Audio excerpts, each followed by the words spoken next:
Odd Future Tape 2. Hi everyone, Anthony Fantano here, internet's busiest music nerd, and it's time for a review, Odd Future Wolfgang Kill Them All, the OF tape, volume 2. Before we start the video really quick, I got a few comments saying that the background was kind of distracting, this new background, and that it should be a wall, blah blah blah blah blah, but like really? There's really not that much going on back there. I don't see how it's... Wolf swag.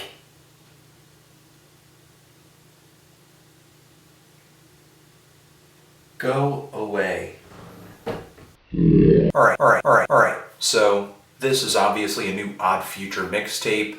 At this point, I don't think the California hip-hop outfit really needs that much of an introduction. But I was kind of looking forward to this tape because I remember when I was first kind of cruising through the mixtapes that these guys were first putting out, the free mixtapes, Radical was actually one of my favorites out of the group, which was another compilation of songs featuring verses and production from most of the members in the group. So I guess I kind of took my enjoyment of Radical, which was decent, and thought that maybe this would kind of be a return to that.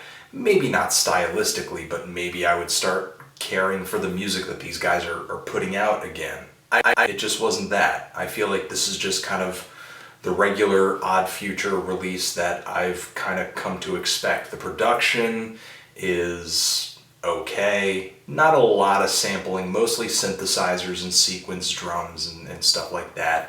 The synths sound really kind of plain, and the music they're playing for the most part on this tape is kind of plain too, like on that track Forest Green featuring Mike G.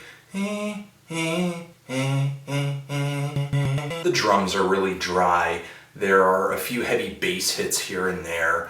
Tyler, the creator, puts more kind of low pitch shifts on his voice to make it seem so much deeper than it already is. There are a few tracks on here that kind of stick out. The track Lean has a bit of a quirky 8-bit synthesizer in the instrumental. And the song RELLA, the instrumental on that one just feels so fat and loud and overmodulated and distorted. Sometimes the instrumentals on this thing hit on a pretty interesting idea, but for the most part, these tracks just end up kind of feeling very thrown together, especially when it sounds like the rhymes are being delivered into $50 microphones. The lyrics just kind of end up feeling like more of the same from Odd Future 2, just lots of anger, lots of angst, recklessness, very negative, very shallow, and of course all this is backed up with tons of misogyny and drug endorsements. And I'm not trying to single out Odd Future for rapping about this kind of stuff. I can't, because there are so many other people out there in the world rapping about that stuff. And that's what kind of makes me sad about this tape, because I kind of feel like I could stumble across rap verses like this anywhere. Sure, some of the references that are littered throughout the verses on this thing are a little more unsettling or obscure or just weirder, like Casey Anthony and Whole Foods and Wet Dreams and MF Doom. But when you really, kind of boil it down, is this all that different from most stuff that's out there? And to me, the flows on this thing feel clumsier than ever for Odd Future. I was surprised to hear Haji Beats rapping pretty lazily on the song Real Bitch. He wasn't riding the tempo that hard. The flow wasn't that technical, wasn't that impressive. I've come to expect that kind of stuff from Domo Genesis and Left Brain and Jasper and Taco and Mike G, but not Haji. Oh man, and some of the lyrics on this thing, like when Left Brain spits out,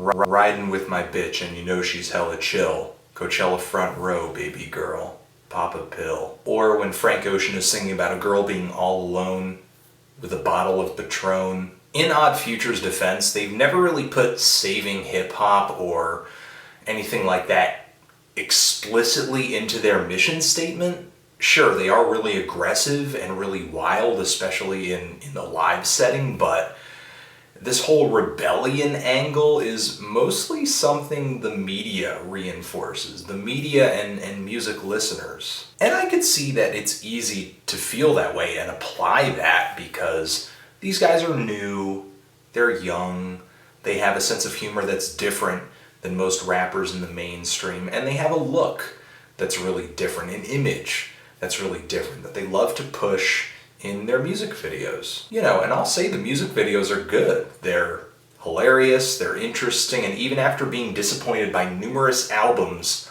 Odd Future has put out, they'll come out with a new single, clip it to a music video, and then I'll be like, oh, hey, well maybe the album will be pretty good.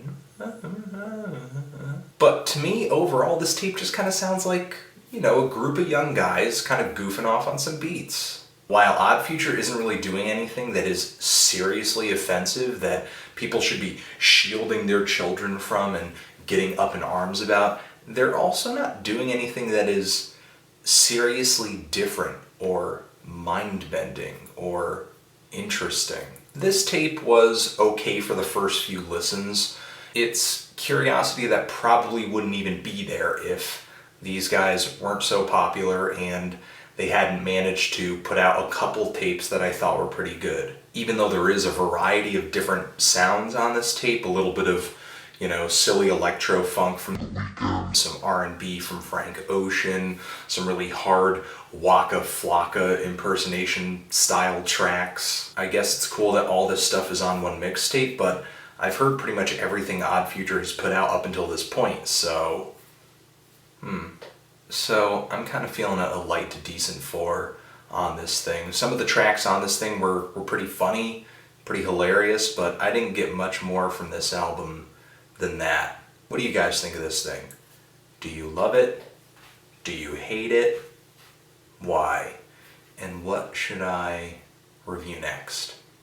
Anthony Fantano, Odd Future, Forever.